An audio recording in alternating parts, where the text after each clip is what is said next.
추석이 다가오고 또 새생명 전도 축제가 다가오니까 문득 천국이 생각났습니다. 추석 때 우리 고향 가잖아요. 그런데 우리 인생 끝나면 본향 갈 수 있습니다. 그곳이 우리 기독교인들에게는 천국이 되어지고 그렇지 않은 분들에게는 다른 곳이기 때문에 전도는 기독교인의 필수사항이라고 생각합니다. 근데 천국을 이야기하게 되면 세 가지가 형성되어야 됩니다. 첫째는 영토가 있어야 되겠죠. 둘째는 왕이 있어야 되고 셋째는 백성이 있어야 됩니다. 근데 예수님께서는 천국을 말씀하실 때 제일 먼저는 마음 천국을 증거하셨습니다. 여러분이 읽은 본문 20절, 21절 우리 다 같이 한번 읽어보시도록 합니다. 바리새인들이 하나님의 나라가 어느 때에 임하나이까 묻거늘 예수께서 대답하여 이르시되 하나님의 나라는 볼 수 있게 임하는 것이 아니요 또 여기 있다 저기 있다고도 못하리니 하나님의 나라는 너희 안에 있느니라. 아멘. 너희 안에 있느니라. 이 말이 무슨 뜻일까요? 우리 마음에 이미 천국이 존재한다는 것입니다. 이 너희라는 것은 이 질문을 하는 바리새인들에게 증거하는 것이 아니요 여러분입니다.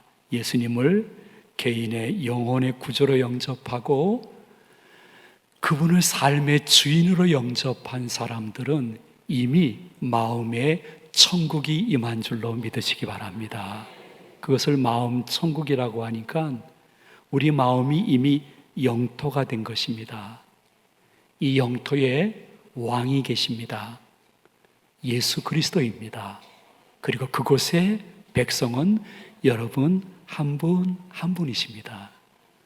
그래서 예수님을 왕으로 모신 귀한 백성인 여러분들은 일주일 동안 생활할 때에 믿지 않는 분과 달리 자주 예수님과 그의 말씀이 생각납니다. 그리고 때로는 예수님과 이렇게 마음으로 교제하기도 하고 대화하기도 합니다. 그리고 예수님께 여쭤보기도 합니다. 그리고 일상 속에 예수님이 주시는 격려와 사랑도 우리가 경험할 수 있고요. 어떤 때는 예수님이 나를 보면서 엄청 섭섭해 하시는구나. 이것도 느낄 수가 있습니다. 누가? 마음 천국이 계신 분은요. 예수님의 영은 바람과 공기처럼 우리 곁에도 계시지만은 마치 양심처럼 우리 안에 계셔서 때로는 권면 혹은 명령하시기도 하고 어떤 때는 격려, 위로, 때로는 축복하시면서 우리를 점점 하나님의 사람으로 만들어가는 것입니다. 그래서 마음 천국이 있는 분들은요, 그렇지 않은 분들보다 기도와 찬송을 정말 즐겨합니다.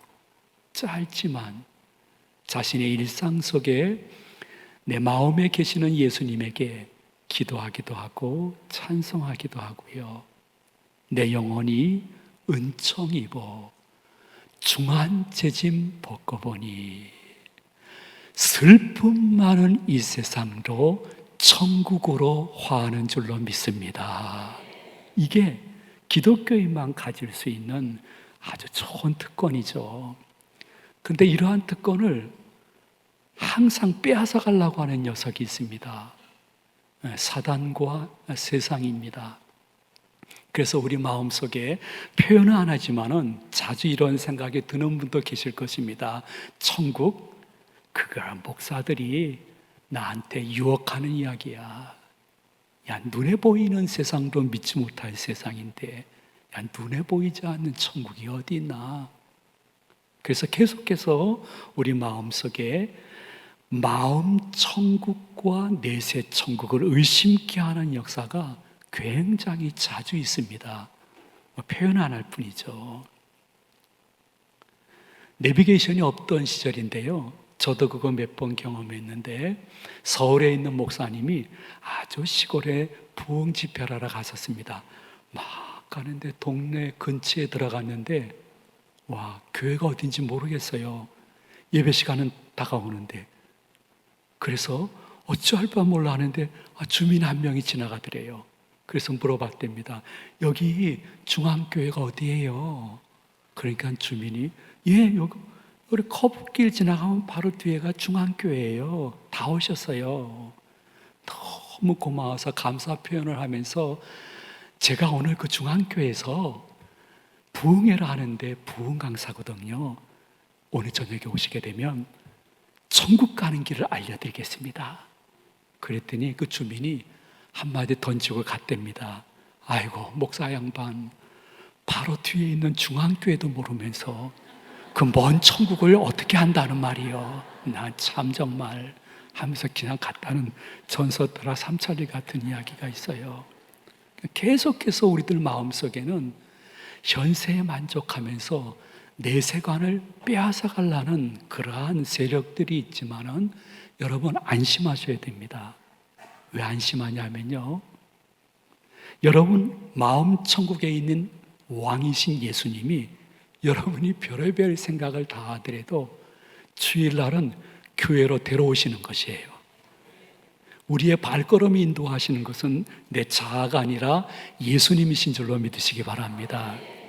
그리고 이 교회에 오게 되어지면요, 예배와 특히 목사님의 설교를 통해서 아주 서서히 이루어지지만은 분명하게 나중에 깨달음이 오게 되어지고 예수와 구원과 천국에 대한 확신이 현세를 살아가는 힘이 될 수 있도록 역사하고 계시는 것입니다. 그래서 다른 종교와 달리 개신 교회를 다니시는 분들은 말씀을 통해서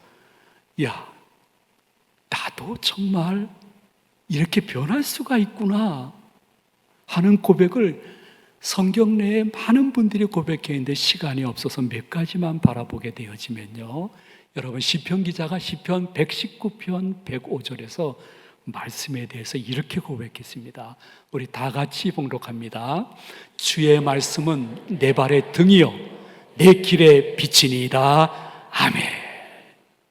말씀이 서서히 다가왔지만은 확실하고 강력하게 믿음의 확신을 준 것인데 시편 119편 50절에는 이렇게까지 말씀에 대해서 고백했습니다.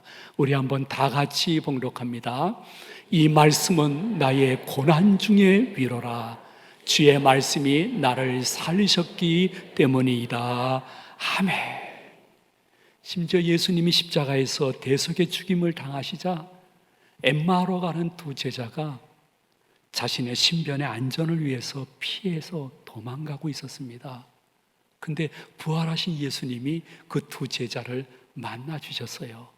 와, 그러자 예수님과 깊은 성경 공부한 것도 아닌데 잠깐 대화 속에 말씀의 위력을 경험하면서 누가복음 24장 32절에 이렇게 고백했습니다. 우리 다 같이 봉독합니다.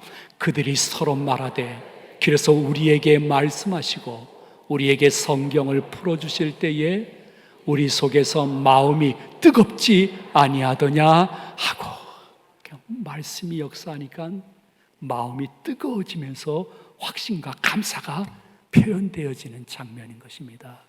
그래서 예레미야 기자는 예레미야서에서 심지어 하나님의 말씀은 나와 여러분들에게 불과 방망이와 같습니다.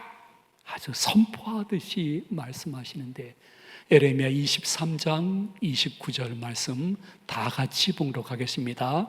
여호와의 말씀이니라. 내 말이 불같지 아니하냐. 바위를 쳐서 부스러뜨리는 방망이 같지 아니하냐. 아멘. 여러분, 하나님의 말씀은 여러분의 영육과 삶 속에 때로는 불처럼 방망이처럼 역사하십니다. 지금도 역사하고 있습니다. 왜 에레미야가 하나님의 말씀을 불, 방망이로 비유했을까요? 불과 방망이가 움직이거나 역사하면 그 결과가 분명히 나타나기 때문인 것입니다. 불과 방망이가 역사했는데 지금이든지 얼마 후에 나 그 역사를 느끼지 못했다고 말할 수 없을 정도로 확실하게 그 결과가 나타난 것이 불과 방망이인 것입니다. 하나님의 말씀이 여러분에게 마음문만 열게 되어지면 이 시간에도 불과 방망이가 된다는 것입니다. 어떻게 그럴 수 있을까요? 하나님의 말씀이 불 같다는 얘기는 무엇이냐 하면 여러분들의 마음속에 천국에 대한 의심과 불신, 이런 것들이 계속 성령에 이끌려 예배와 말씀을 받게 되어지면 점점 태워지면서 새로운 자신을 발견할 수 있다는 것입니다. 하나님의 말씀이 불 같다는 것은 무엇이냐 하면 나의 신앙과 삶 속에 정말 계속 거머리처럼 붙어있는 불평, 불만, 혹은 교만, 혹은 낙심, 혹은 불신앙, 불순종의 역사가 불과 같은 하나님의 말씀이 계속 나에게 들어오면 그것들이 태워지고 새로운 자화와 믿음이 형성됐기 때문에 이 시간 이 3부 예배 나와서 이 예배를 듣고 계신다는 것입니다. 부인할 수 없는 결과가 있다는 것입니다. 하나님의 말씀이 방망이 같다는 의미는 무엇이냐 하면 나에게 오랜 때처럼 붙어있는 좋지 않은 생각과 습관이 말씀에 의해서 점점 변해짐으로 말미암아 우리에게 어떠한 난집사님 이야기, 저는 인천에 있는 모든 사람들이 교회 다니고 예수 믿더라도 나는 끝까지 안 믿을 것으로 생각했습니다. 근데 제가 세례받고 집사가 됐네요. 하나님의 말씀이 대단하네요. 근데 여러분, 에레미야의 고백 속에 방망이로 바위를 부순다? 이건 말이 되는 소린가? 상식적으로 이해가 되지 않습니다. 어떤 방망이가 얼마나 강력하고 쇠부지처럼 좋길래 바위를 부술 수가 있습니까? 거의 불가능한 일이죠. 이 말은 무슨 뜻이냐 하면 방망이로 바위를 쳐서 부시고 깨트려 버린다는 의미는 무엇이냐 하면 말도 되지 않을 그러한 일들이 하나님의 말씀이 나에게 들어와서 역사하게 되어지면 현실이 되어지고 능력이 될 정도로 하나님의 말씀은 능력과 힘과 권능이 있음을 우리에게 증거해 주고 있는 것입니다. 그러므로 여러분 마음속에 기억해야 될 것은 하나님의 말씀인 성경을 할 수 있거든 주중에 가까이 대해야 됩니다. 많이 읽을 생각하지 말고요, 짧은 몇 절을 읽더라도요, 하나님 저 오늘 하루 시작해야 돼요, 힘들어요, 저에게 이 짧은 몇 절 속에 오늘 하루를 살아갈 수 있는 지혜를 허락해 달라고 하나님 말씀을 가까이 하고 말씀 선포될 때에 그 말씀에 제발 좀 순수한 마음을 가졌으면 좋겠습니다. 여러분 생각해 보십시오. 어떠한 목사님이 내 마음에 쏙 들 수 있겠습니까? 거의 없습니다.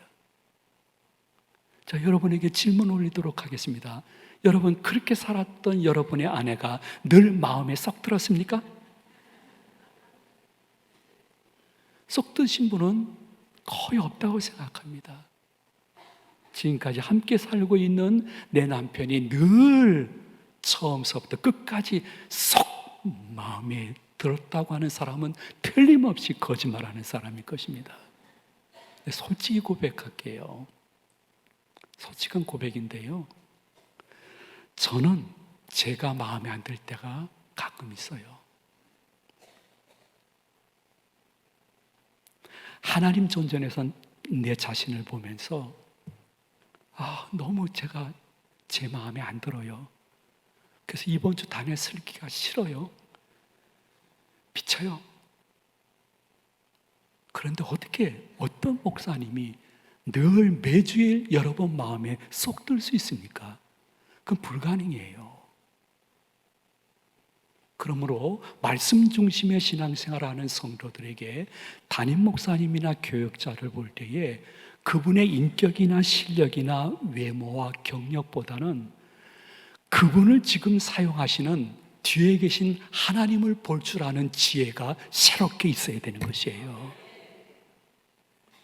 다른 말씀으로 표현한다 하면 말씀을 전하는 목사님보다 그 말씀을 전하게 하시는 뒤에 계신 하나님이 나에게 오늘 주시는 음성은 무엇일까? 짧은 한두 개라도 좋습니다. 제가 밖에 싸우니 주여 역사하여 주시옵소서. 목사님보다 목사님 뒤에 있는 하나님을 먼저 의식할 수 있는 믿음의 변혁, 개혁, 갱신, 그것이 여러분의 오늘의 선물이 되어지기를 소망을 드립니다. 그리하게 되어지면 어느 날부터 초대교회 데살로니가 교회 교인들이 말씀과 말씀을 전하는 종에게 이렇게 고백했던 고백이 내 것이 될 수 있습니다. 데살로니가 전서 2장 13절 말씀, 자신의 고백처럼 다 같이 봉독하도록 합니다. 이러므로 우리가 하나님께 끊임없이 감사함은 너희가 우리에게 들은 바 하나님의 말씀을 받을 때에 사람의 말로 받지 아니하고 하나님의 말씀으로 받음이니 진실로 그러하도다. 이 말씀이 또한 너희 믿음 가운데서 역사하느니라. 아멘. 여러분이 늘 자신을 부정적으로 보지 말아야 될 것은요, 어떠한 믿음 형태에 지금 있다 할지라도 아내가 계속 그냥 쪼들해도 신경 쓰지 마세요.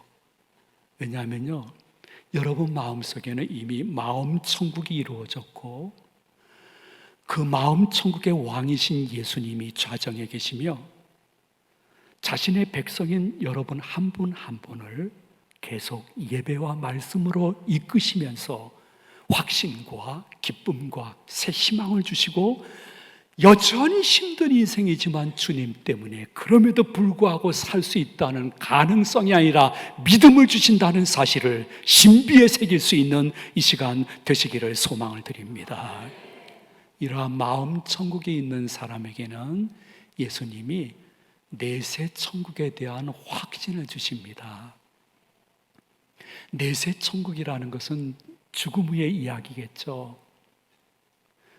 우리 기독교인들이요, 저도 똑같은데요, 죽음 그 자체는 두렵고 떨리고 무서워요. 그런데 죽음 뒤에는 영원하고 완전한 행복과 축복이 기다리고 있어요. 그것이 천국입니다. 그래서 기독교의 죽음이라는 것은 예수 그리스도의 대속의 은혜로 말미암아 죄 용서받고 하나님을 아버지로 부르면서 살았던 여러분들의 죽음은 저주가 아닙니다. 여러분들의 죽음은 다음 천국에서의 삶의 시작이요, 믿음의 싸움을 끝까지 싸운 사람이 들어가는 개선문인 줄로 믿으시기를 바랍니다. 심지어 성경의 마지막 부분인 요한계시록에서는 끝까지 예수 중심의 믿음을 지켰던 자들이 천국 들어가는 과정을 주 안에서 죽는 자는 복되도다 이렇게 선포식으로 계시록 14장 13절에서 말씀하셨습니다. 우리 다 같이 한번 봉독합니다. 또 내가 들으니 하늘에서 음성이 나서 이르되 기록하라. 지금 이후로 주 안에서 죽는 자들은 복이 있도다 하심에 성령이 이르시되 그러하다. 그들이 수고를 그치고 쉬리니 이는 그들의 행한 일이 따름이니라 하시더라. 아멘. 물론 요한 사도뿐만이 아닙니다. 여러분이 즐겨보시는 신약의 사도 바울도 천국의 일부분을 보셨습니다. 워낙 영성과 인성과 믿음이 특별했던 분이기 때문에 하나님이 잠깐 보여주신 것이죠.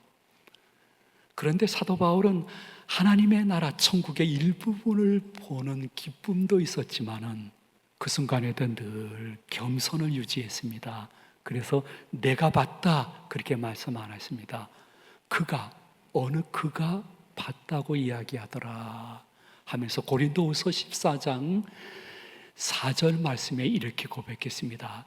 다 같이 한번 봉독합니다. 그가 낙원으로 이끌려가서 말로 표현할 수 없는 말을 들었으니 사람이 가히 이르지 못할 말이로다. 그가 이렇게 표현했습니다. 근데 그가 사도 바울입니다. 그가 본 것은 셋째 하늘을 봤다는 것입니다. 셋째 하늘은 낙원, 천국의 또 다른 이름입니다. 셋째 하늘을 보면서 와, 낙원 천국을 본 후에는 하나님 저 사명 때문에 더 살아야 된다면 살겠지만은 전 이 세상에서는 더 살고 싶은 마음이 없어요. 오늘이라도 불러가시면 저 가고 싶어요. 이 정도로 영적인 황홀감에 빠지고 말았던 것이죠. 그 셋째 하늘에 대해서 고린도후서 12장 2절에서는 이렇게 표현했습니다. 우리 한번 다 같이 봉독합니다. 내가 그리스도 안에 있는 한 사람을 아노니 그가 14년 전에 셋째 하늘에 이끌려 간 자라. 그가 몸 안에 있었는지 몸 밖에 있었는지 나는 모르거니와 하나님은 아시느니라. 아멘. 그럼 셋째 하늘이면 첫째, 둘째 하늘도 있겠죠. 첫째 하늘은요, 새와 이 비행기가 날아다니는 우리가 볼 수 있는 이 지구의 대기권을 의미하는 것입니다. 그것이 첫째 하늘입니다. 둘째 하늘은요, 우주선 타고 가야 되겠죠. 그래서 볼 수 있는 우주 공간이 둘째 하늘이라고 말씀을 드릴 수 있습니다.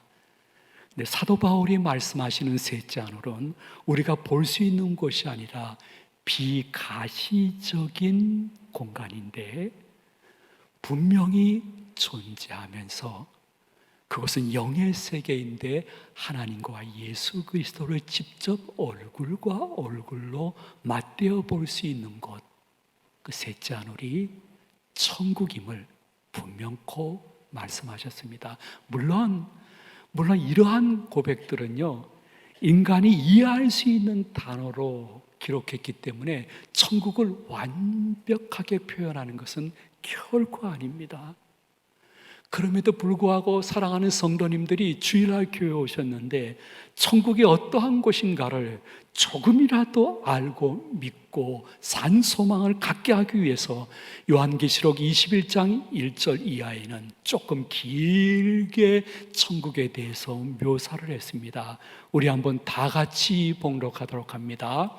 또 내가 새하늘과 새 땅을 보니 처음 하늘과 처음 땅이 없어졌고 바다도 다시 있지 않더라. 또 내가 보매 거룩한 성 새 예루살렘이 하나님께로부터 하늘에서 내려오니 그 준비한 것이 신부가 남편을 위하여 단장한 것 같더라.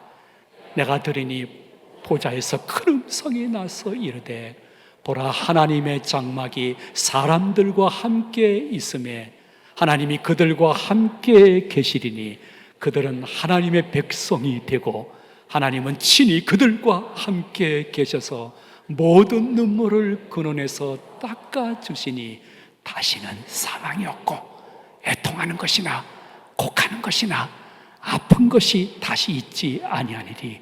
처음 것들이 다 지나갔음이로라. 아멘. 성경에서는 천국에 없는 것과 있는 것을 분명히 조금이라도 우리가 의식할 수 있도록 단어로 표현해 주었습니다. 천국에 없는 것은 다시는 눈물이 없습니다. 슬픔과 고통이 없습니다. 천국에 없는 것이 있으니 다시는 죽음이 없고 죄와 죄로 인한 고통이 없습니다. 그리고 어두움이 없습니다. 그리고 여러분들을 지금 괴롭히고 있는 그 경건치 않은 사람들도 천국에는 없습니다. 하나님이 온전한 해와 빛과 달이 되기 때문에 해와 발이 없습니다.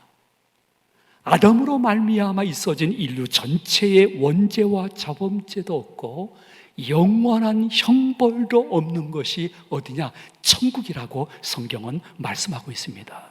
그런데 천국에 있는 것도 있다고 성경이 말씀하십니다. 천국에 있는 것은 무엇일까요? 바로 성도인 여러분들입니다.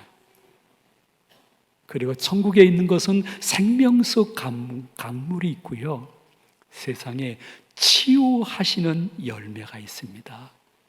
성경에는 모든 것이 치유하고 치료되어지는 치료의 열매가 있다는 것입니다.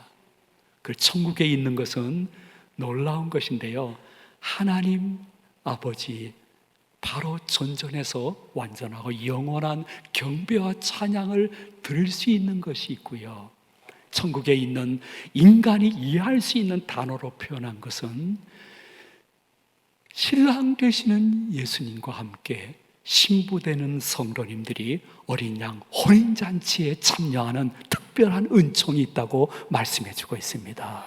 그 천국에서는 영생이 있고, 천국에 있는 것 중에 최고의 기쁨이요 벅참이요 행복은 그토록 그리고 보고 싶었던 하나님과 예수 그리스도를 직접 뵐 수 있는 처소라고 말씀해 주고 있습니다. 그러나 이거 다 천국의 온전한 기쁨과 행복을 표현할 수 있는 단어는 아닙니다. 왜냐하면 인간의 단어 중에 천국의 온전한 행복과 기쁨을 표현할 수 있는 단어는 결코 없기 때문인 것입니다. 여러분들이 지금까지 경험한 최고의 기쁨과 행복한 순간도 천국의 완전한 기쁨과 행복을 표현할 수 있는 경험이 되지 못하기 때문에 저는 조금 다른 천국에 대한 깊은 이야기를 하고 싶은 마음이 있지만은 장로교 목사이기 때문에 성경이 말씀하는 것 외에는 말씀하고 싶은 마음은 없습니다. 다만 성도님들, 한 가지는 마음속에 기억하시면 좋을 것이 있습니다. 그것은 천국에서 맛보는 하나님과 예수 그리스도를 직접 배우는 것과 그로 인한 기쁨과 행복은 며칠 동안 있는 것이 아니라 영원히 지속되어지는 곳이기 때문에 산소망이라고 말씀하셨습니다. 그래서 95년 동안 살면서 선천성 시각장애인, 그런데도 찬송시를요 9,000개를 작사하신 분이십니다. 웬만한 분 아실 것입니다. 환희 크로스비 여사님. 이 크로스비 여사님은 태어날 때부터 앞을 보지 못했지만은 얼마나 선한 영향력을 많이 끼쳤는지 많은 분들이 그 주위에서 이런 질문을 했는데, 한 분은 이렇게 질문했다고 합니다. 크로스비 여사님은 살아생전에 하나님께 많은 은혜와 축복을 받지 않았습니까? 근데 만일 태어날 때부터 사람과 사물을 볼 수 있도록 태어났다면 얼마나 더 행복했겠습니까? 하고 질문했더니 크로스비 여사님이 이렇게 대답을 했습니다. 아닙니다. 제가 태어날 때 만일 하나님께 무엇 하나를 부탁할 수 있었다고 하면, 하나님, 저 태어날 때부터 앞을 보지 못하게 인도해 주옵소서. 이유는 내가 살아생전 첫 번째 눈 떠서 볼 수 있는 분이 하나님이셨으면 좋겠습니다.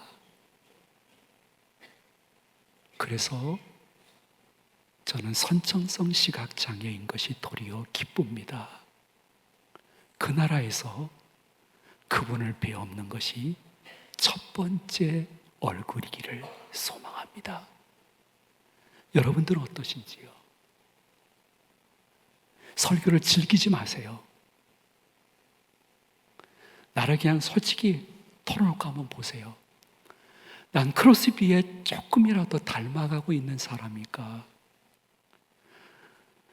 나는 신앙으로 살지 않고 아직도 그냥 신념으로 살고 있는 사람이 아닌가? 신념은 나에게서 나오는 것입니다. 내가 정답입니다. 신앙은 무엇입니까? 하나님과 하나님의 말씀 속에서 나오는 것입니다. 하나님의 말씀이 정답입니다. 그래서 구원과 교회와 천국과 영생에 대해서 말씀하시면 신념으로 그것을 바라보지 말고 그만큼 교회를 다녔으면 이제는 신앙으로 받아들이면서 내세관이 분명하로 말미암아 현세를 하나님의 말씀 범위 내에서 살아가는데도 나름대로 기쁨과 의미가 있는 삶을 살아갈 수 있는 우리 제2교회 교인들이 되었으면 좋겠습니다. 시간이 많이 지나서 말씀을 마치도록 하겠습니다. 사랑하는 제2가족 여러분, 또 영상으로 보시는 여러분, 여러분들은 마음 천국과 내세 천국이 이미 임한 특별한 존재입니다. 그러한 정체성을 마음에 품고 담대히 다시 세상으로 흩어지는 멋진 성도들이 되시기를 이 말씀을 준비해 주신 예수님의 이름으로 축원을 드립니다. 축복합니다.